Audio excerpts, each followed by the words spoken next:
This is the Blood Red podcast from the Liverpool Echo, giving you the inside track on all the big talking points from Anfield. Hello, welcome to the Blood Red podcast. We're back after the international break and ready to look ahead to Liverpool against Nottingham Forest on Saturday. I'm your host today, Mark Jones, and I'm with Ian Doyle, who not today joined by Paul Gorst, who I believe is moving house, I've been told. He is, yes, he's moving to a new home. And he is, do you know how he's getting on?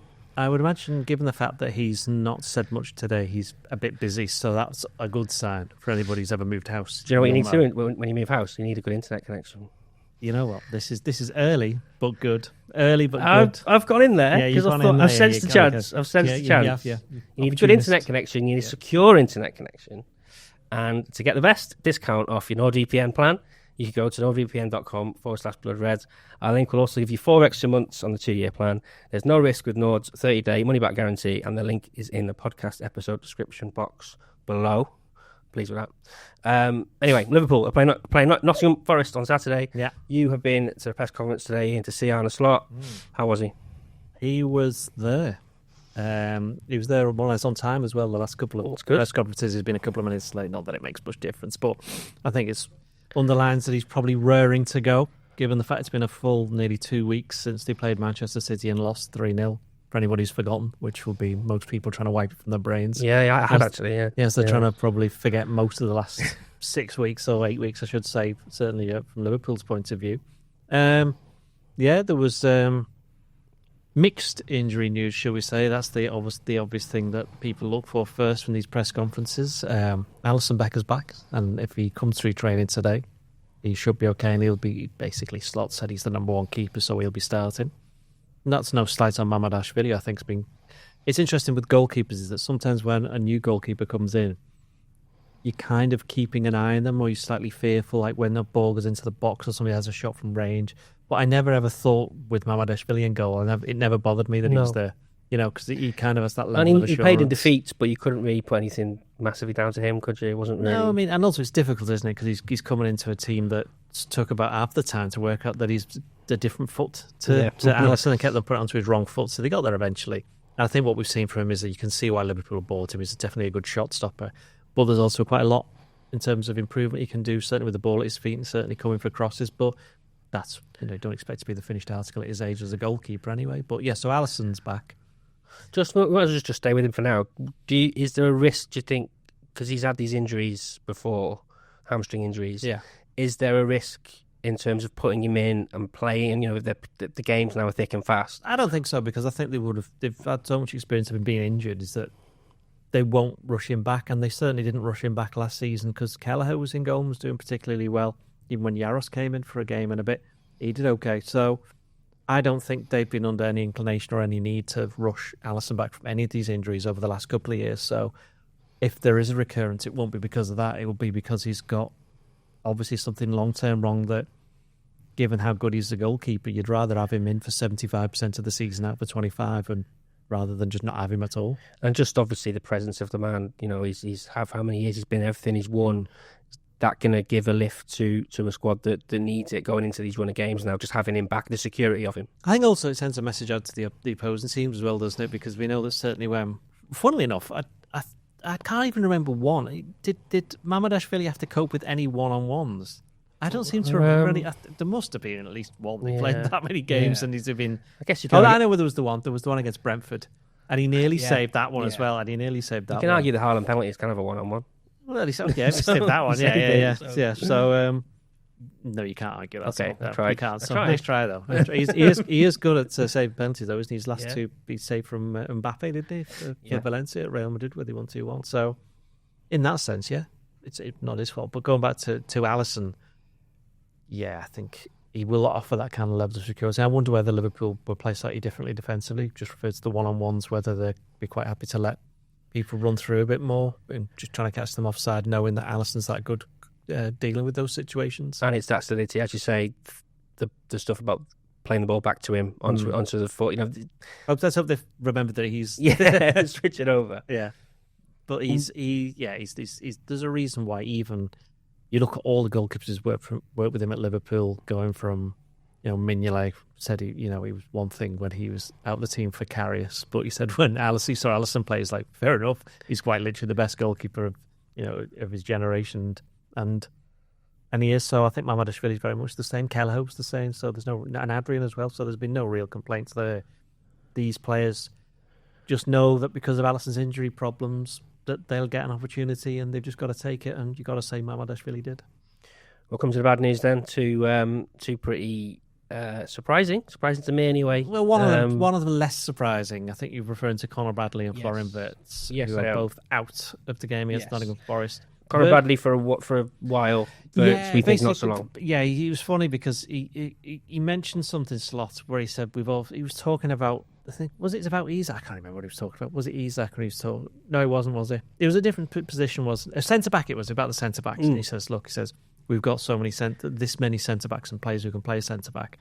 He says, however, we've got some problems in other positions, and it didn't get picked up on initially, but a bit later on in the open part of the press conference, at least, one of the other journalists said, "Well, what are these other things?" Good question. And then it ended up being Conor Bradley out for what was mentioned was 7 games in 22 days, and I think he said he's going to be missing all of them, which is 3 weeks. But because of the way that the fixture list is, doesn't seem a long amount of time, but that is 7 games. And Wirtz is out as well. Now, Bradley went off at half time for Northern Ireland in their win over Luxembourg in their final World Cup qualifier, so that wasn't a surprise that he was injured. We don't know what the injury is. It's a muscle injury, and normally that means hamstring. Having said that, Wirtz is meant to be the same in terms of, it was described as a muscle injury. I'm not sure whether it is hamstring, but going back to, but he's not going to be out for as long. The suggestion, certainly the inference from Slot is that he could be back next week, but you wouldn't be surprised if he wasn't. Let's put it that way. I think with Bradley, I think at the time when he went off, I think they were trying to say, saving him from a booking because of the Northern Ireland have a playoff in the World Cup. It's unfortunate that this has happened again to him. A player who I think has had a big month, hasn't he? If in terms of stringing together as many games as he has done, he was one of the few, I'd say, to emerge from Man City with a bit of credit. Although Doku played well, he played well against him. So you were just hoping, that he could have got through this international break and then carried on. So it is a bit of a blow for him. It's a blow, and of course with Bradley is that the one question mark over him is his fitness and his ability to play 5 or 6 games in a row, and he got up to, I think it was 5 if you count Northern Ireland, and then he's fallen over again. Again, we don't know what the injury actually is, but we're kind of assuming it must be a hamstring, because that's what his game lends itself to them kind of injuries. So that is going to be a concern for Liverpool, not least because Jeremy Frimpong, he's already out with a hamstring injury, and he's not going to be back for those 3 weeks, which is, it's funny that injury's just kind of creeping up now. He did it against Frankfurt. He did it against Bournemouth initially. Yeah. Then he came back for a little bit, and then he's done it against Frankfurt, and that was a month ago now almost, and he's going to be out for at least another 3 weeks, so it's 6 or 7 weeks here, Alisson was out for 7 weeks, presumably he comes back on Saturday against Forest. But Liverpool, obviously Trent's left, and suddenly it's like, you can play right back. Now, Calvin Ramsey played in the League Cup, but there's no suggestion he's been anywhere near the team otherwise, so I'd be surprised if he was anywhere near it. So then you're looking at who's going to play right back, and we've had Szoboszlai did really well there earlier this season, but no Wirtz, so he's going to have to play number 10. Then you get down to Endo, who played there for about 5 minutes against Bournemouth, wasn't particularly great, and clearly doesn't like it in that position, so he's not really an alternative. So then it leaves you with 2. One of them, Curtis Jones, who played there for a couple of games towards the end of last season, played against Everton, didn't he?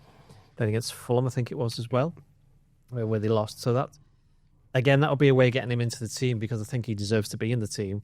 And the other one is Joe Gomez. Now, Joe Gomez is an interesting one where he's obviously the clear choice. However, he's only played 90 minutes twice since Boxing Day last year. And the thing with Gomez is that Bradley and Frimpong are not going to be there for the next 7 games. So you'd think Gomez is going to play the majority of them, but he's not going to play all of them. So you're still going to have to rotate him. And that's making sure he doesn't get injured, because then he's the other remaining centre-back option, because Leone's obviously out for the season. So it may be a case of Liverpool just getting their way through to the transfer market, and then it does open up the possibility if anybody else gets injured that they can try and bring somebody in. But that's those 7 games in 22 days, and then there's a couple more games after that before you get to the new year. So it's difficult, especially when the position is one where there's been a lot of focus because Trent was so important to Liverpool for 7-8 years that he was in the team, and he was very much a unique footballer that the team was kind of built around a little bit. Certainly his partnership with Mohamed Salah was very important, and we've seen the Salah this season, not just for that reason, but not quite being at his best.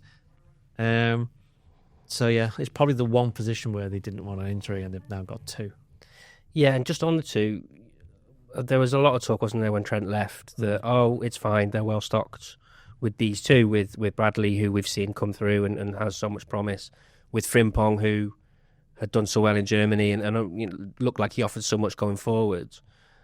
Just looking at it now, it's a bit of hindsight, but it was a risk, wasn't it? When you look at a young player who's had his injuries. I don't know, you see, because you can't have a million players for every position. The risk is probably the one at centre-back, because you've left yourself with Gomez, who's versatile, can play in a number of positions. He's the one now that hasn't played enough. Suddenly you need to kind of protect him just in case he's going to play at centre-back, because he'll have to at some point, because Konate and Van Dijk can't play all the time. Now he's going to have to play right-back as well.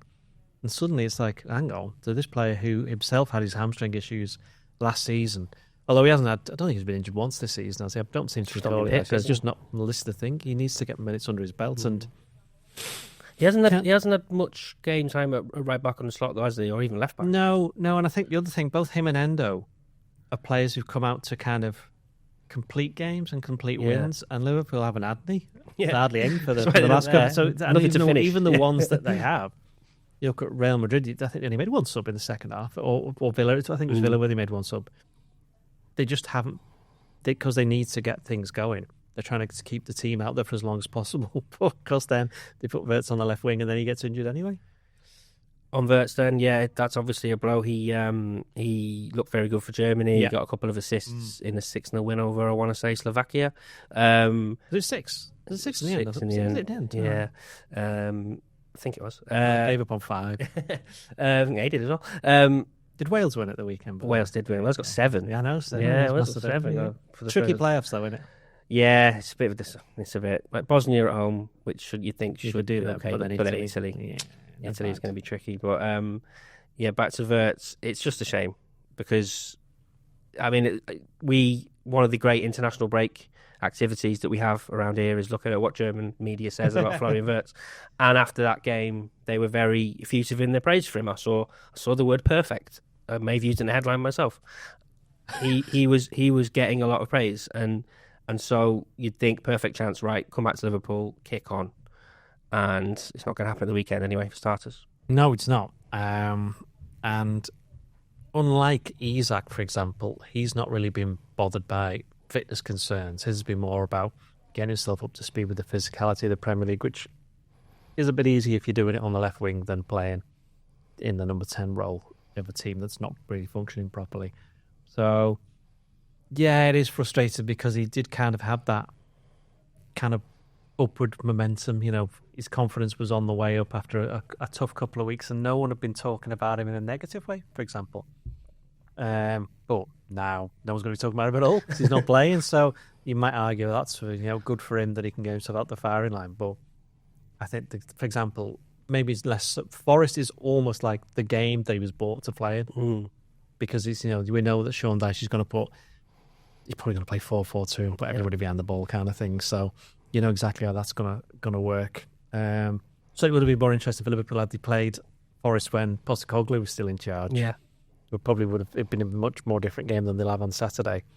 This will be probably no different to the one they played twice last year, where they got beat at home, where they didn't play great, or the one at Forest where they were a bit unlucky not to win by quite a few. To be honest, I mean that game we'll go on to that in a bit. That gets got referenced as well by starting the press conference for reasons we'll discuss.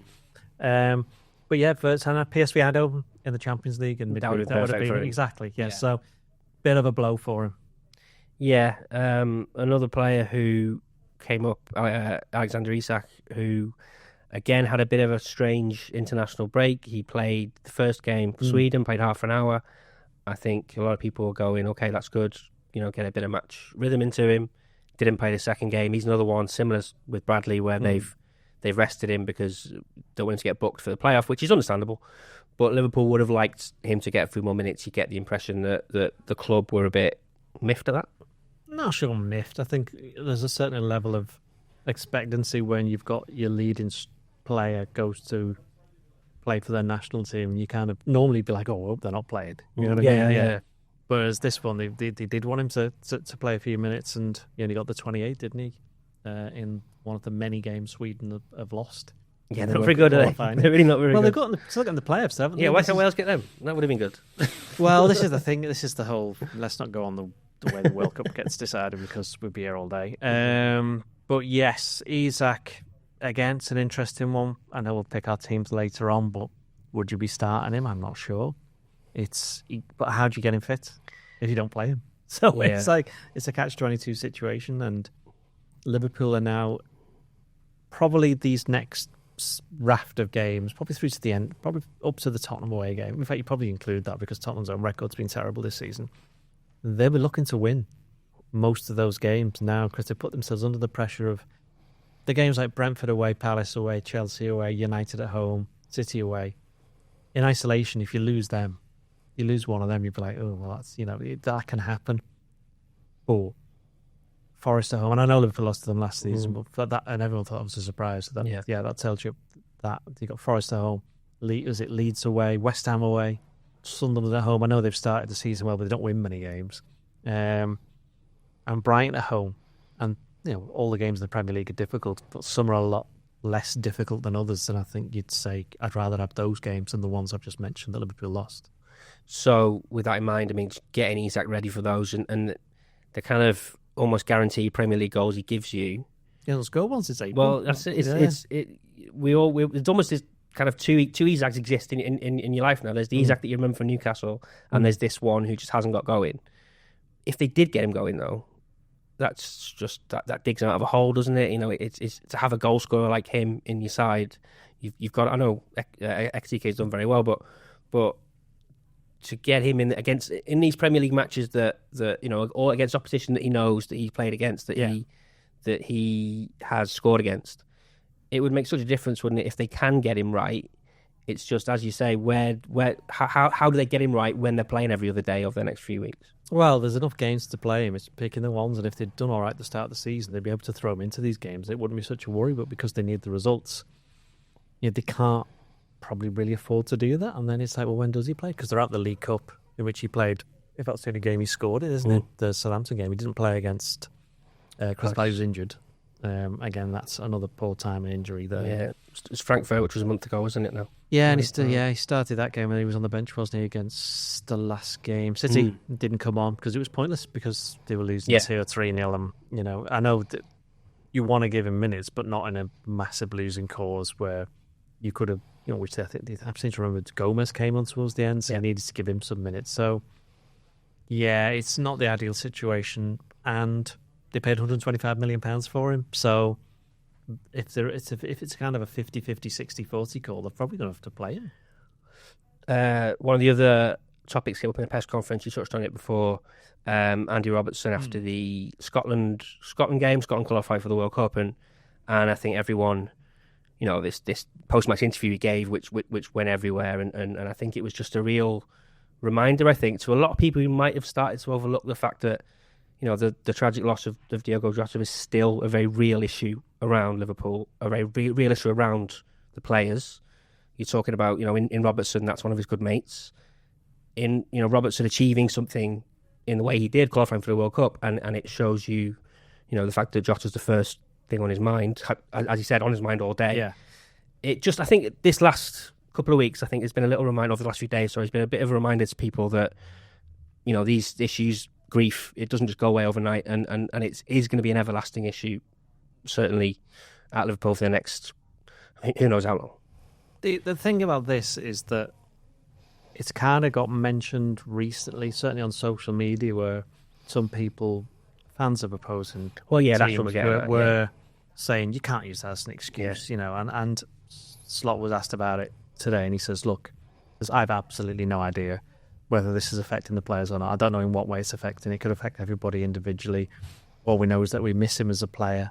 and miss him as a person, and it would be better if he was obviously still around, but it's nothing compared to what his wife and family and his kids are having to suffer and deal with every single day.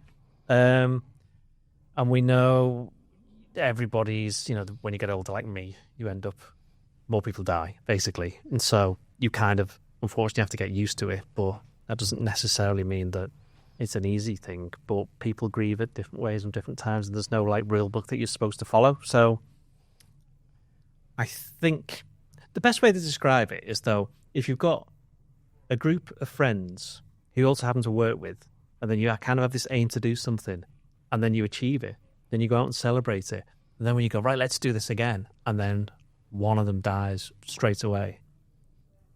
If you put it as blunt as that, it's like, how can you not be affected by that? Because you've had this kind of shared experience with this player. And we're talking about the players who were there already. The interesting thing, the difficult thing for the players who are coming in is they'll have seen it from a distance. They'll obviously know who Jota was as a player because they've seen him and they've heard stories about what he was like as a person. But they've walked into this very, not strange situation, but emotional, difficult situation. And it's not like every single day they're going, oh, Diogo Jota this, we need to do this and that. Yeah. I think, again, it's not the same thing, but an example of how emotions can get the better of you was Klopp's last season. Completely different situation, but you spoke to the players and they were like, yeah, we want to win the league for Jurgen. And it ended up not happening. And then you saw in the last closing weeks that some of the players got a bit Salah lost his rag, didn't he, at West Ham, and there was one or two others who weren't particularly happy with the way it ended. Different situation, of course. They've been very keen, or not keen, I would imagine they've been mindful not to say, let's win it for Diogo kind of thing, because they know that's just putting more pressure on the situation on themselves because they don't know how to react. That's the difference is that if somebody's leaving, people leave their jobs all the time. So you want to get them a nice leaving present, or in some cases, want to just push them out the door and tell them to leave early. But but with this is a very different situation, different emotions and different kind of, there is no real right or wrong way to grieve it. And I think, again, going back to people on social media, I would imagine that, I'm not just saying this as a bit older, but speaking from my experience, is that you have to experience these things to know exactly what they are about. And if you're younger, I don't blame you for not being able to understand it, but you will eventually, if you hang around long enough, you will have to deal with it. I think, in a way, people almost struggled with this unprecedented thing that happened, really, in terms of an active player for the Premier League champions is just suddenly not there. Obviously there's been situations where the lad who signed for Cardiff, he obviously died when he was coming over. Yeah. But you're right, such a high-profile footballer to die in such a manner at such a time. It was all combined where... And it feels as though it's, in some cases, been treated as another football thing that has happened. Yeah, it's not a football thing it's at all. Not, is it? No, it's not. You go right back to, I remember Slot's words in the immediate aftermath, and he was talking about if the players want to train, they can train. If they don't want to train, they haven't got to train. Same with playing. And I think these conversations will be had there all the time, and it shouldn't be avoided. I mean, you look at things like when people talk about the performance and the results and things like the way they might react to adversity on the pitch and things like that. I mean, there's an element of them surely that's like, does it really matter? Does going behind in a football match matter that much? On top of that is that they have had the success recently, and they go, well, was that worth it? It's okay. Obviously, it was worth it in that sense, but I was about to say something. We've spoken off air about what's happened the last couple of times Liverpool won the league, and it's there have been some very unique circumstances and incidents have happened immediately afterwards, or just as it's about to happen, until you can work them all out for yourself. But yeah, it is very, very unique. And as going back to what Slot said at the press conference, you got asked directly about it because obviously it's something that has been kind of skirted around. Yeah, you don't really want to talk about it all the time. No, that's the thing. And it's hard because the players are on the pitch as their mate, and every single game after 20 minutes, certainly at home, the fans want to commemorate him, and then they give him a reminder. I mean, some of them will be able to block that out. Some of them will go use that as an inspiration, but some of them will just get upset. You saw Salah after the Bournemouth game. That's the first game of the season. So it's still very, very fresh in the minds then. And the one for me is when they play Wolves on December the 27th, which is interesting that it's not been chosen, certainly in the UK, for live television. And I actually don't think that's a bad thing. I think there will be less immediate focus on what's happening there. I think there'll be I think that might be. I'm not saying drawing a line underneath it, but I think that might be a certain pivotal point in this where, again, something shifts a bit. I'm gonna say I don't want to sound harsh. No. There comes a point where you go, okay, we need to start moving on and reflecting on the player and remembering him as a person, I should say, in a different way. And there'll be ways and means that that's done because, while the situation is unique, the only this is going to be quite hardcore for this podcast is that the only certainty is that we're all going to die at some point. Just some people, unfortunately, go sooner than others, and that's been the case with Jota. So, yeah, it's and obviously for the family, it'll be the first Christmas and whatnot, and the fact that that game's happening then as well. Yeah. It's something that might be actually be better for them. Then it all gets, in one hit rather than it going on and on. But, yeah, essentially. I mean, Slot spoke about missing him as a person and a player, and you think about as a player, he got that equaliser at Forest last with his season. First touch, So those were the moments, weren't they, that he would achieve, and maybe, when they're thinking that they need a goal and things like that, those are the times. That's the other thing that people forgot. They have missed the player. They massively missed the player. They wouldn't have brought in two strikers. They wouldn't have had to. They would have brought in one, which presumably would have been Isak. And now they've been left in a situation where they've had to. A team that was already being changed around to a kind of basically an unprecedented level for a team that's just won the league has had to change even further. So it's an awful lot for the manager to handle. It's an awful, head coach. It's an awful lot for the players. And as I said before, while it's not mentioned every single day around the club, I mean, I was speaking to somebody who works at the club and they were talking about this season. They had one particular moment, which I won't explain what it is, but it caught them unawares that they were just reminded about him, and then they got a little bit upset. And it's those kind of things that kind of can catch you out. And maybe that's what happened with Andy Robertson this week. He wasn't really expecting it. Yeah. Because what was interesting about that, I mean, I watched the Scotland game in the pub. So I've just had 8 days off. So, but the sound wasn't on, right? And at the end of the game, they're doing the interview with Robertson. So I can't hear what he's saying. And you see Neil McCann stood next to him, and he grabs hold of him and gives him a hug, right? And I thought, I wonder what that was about. And then it was a little bit later on, I read it. And there's that kind of thing that it's relatable to everybody because, again, if you're old enough, everybody's lost somebody, so they know exactly how they feel and how difficult it can be to get over that. Yeah, bringing it back to the game, Forest now, as we mentioned earlier, represent a very different challenge under Sean Dyche. We know what he's going to do because he's Sean Dyche. Yeah. Liverpool have had issues playing against that sort of side of late. And with Sean Dyche as well. And with Sean Dyche. You mentioned how Florian Wirtz would have been perfect for this sort of game. He's not going to be there, so. I mean, we might as well start with that team. We might as well go into our team. Let's go. Doing it this way. So, Alisson's back. So he's going. Yeah, Alisson's in goal. I mean, again, not harsh on Mamardashvili because he knows he's the number 2. But I think what we've seen, as I said before, is that he's somebody's number 1 in the making for Liverpool. Yeah, I agree. I think Mamardashvili. I wouldn't actually be against maybe giving him the PSV game just to ease Alisson back in to maybe one game a week to start with, especially with Sunderland is the midweek, isn't it? The one after, so more sort of big Premier League points, isn't there? So you maybe want to keep him that. But yeah, I'd have Alisson for this one.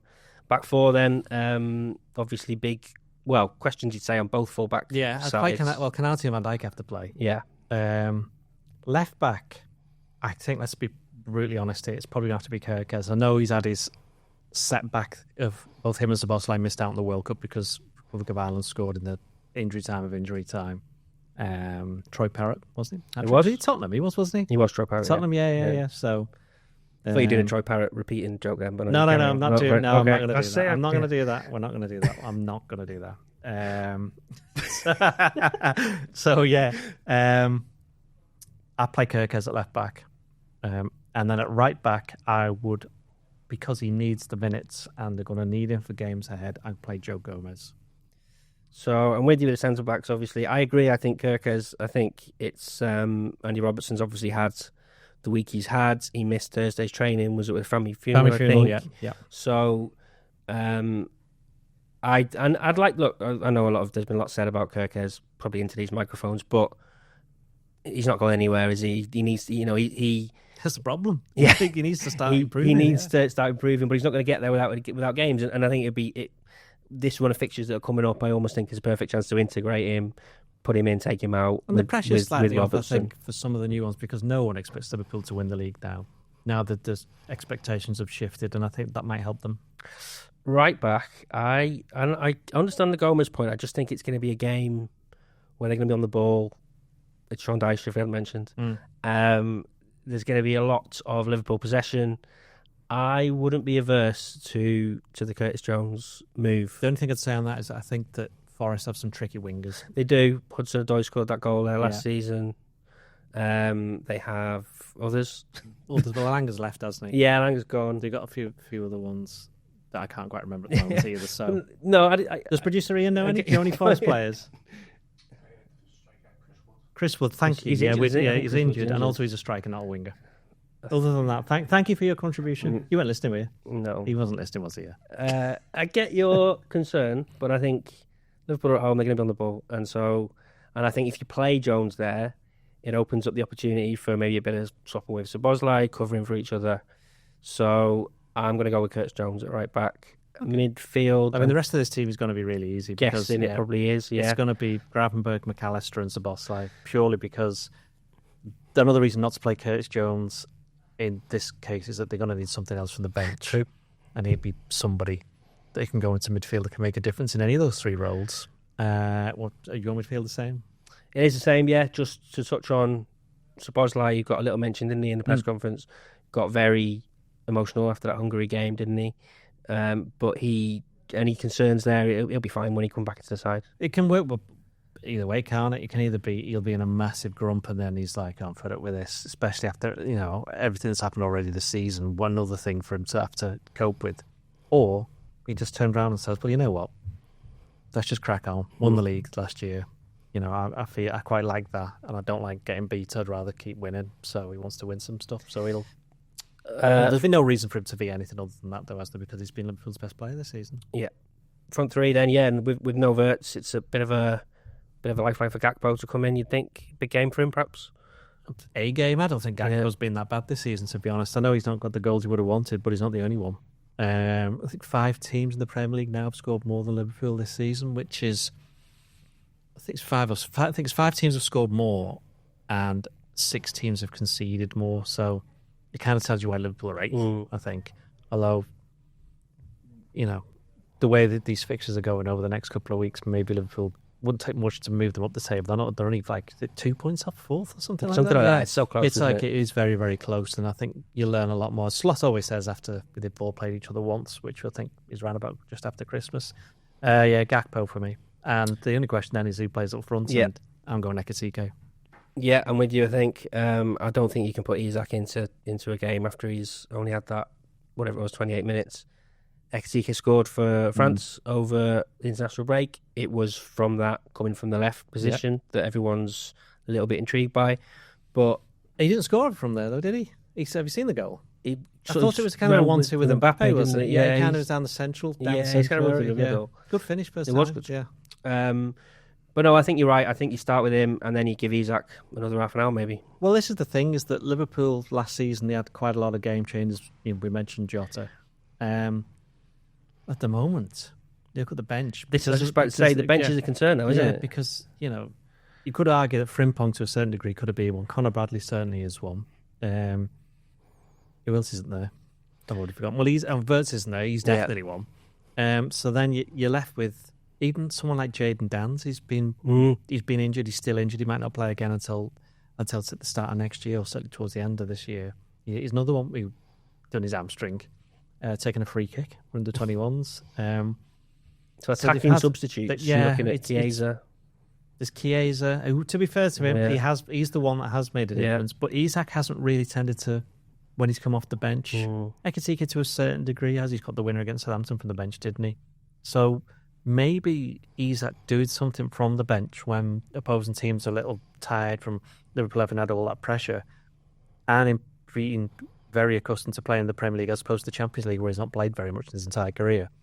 This could be a game where he comes off the bench. You've talked me into it, even though I was already doing it anyway. But yeah, he's coming on. He's coming on at some point. He's coming on. And what's he going to come on into? What's your prediction? Oh, if they can't just keep on losing. No, they can't. I mean, they haven't drawn a game all season. Yeah. So I'm looking at Leeds away. Possibly could be a possible draw. I think that could be. They're going to get one soon. I mean, hopefully not on Saturday. Although if they're losing 2-0 with 2 minutes to go, I'd definitely take a draw. They've got to win a game. They have to win a game. I wouldn't bat them to keep a clean sheet at all, even if they're playing against us. So I got 2-1. Liverpool, that is. Yeah, I was going to say 2-1. I think I've got a feeling it might be a slightly nervy occasion. No, it's got to be an awful game. Yeah, it's got to be an awful game. And Dice will be there doing his Sean Dice thing on the touchline. I mean, it'd be interesting to see what the crowd do. The crowd were very good against Aston Villa. They were very good against Real Madrid. And certainly with Real Madrid, they didn't score until it was about an hour or 55 minutes, something like that. Villa. Right on half time, wasn't it? That's right. That's right. That's right. Right on half time. And then they scored another one, didn't they? Straight after the second half. So I think it's one where they'll need the fans, especially with it being a 3:00 kickoff. The only good thing on that is that by the time it gets to the second half, the weather's that terrible, it'll be dark anyway, so it'll just feel like a night game. There you go. On that wonderful note, the weather's going to be terrible. Liverpool going to play Nottingham Forest at the weekend. Hopefully get a win. And you can follow all the reactions to that with us at Liverpool Echo. See you soon. This is the Blood Red podcast from the Liverpool Echo, giving you the inside track on all the big talking points from Anfield.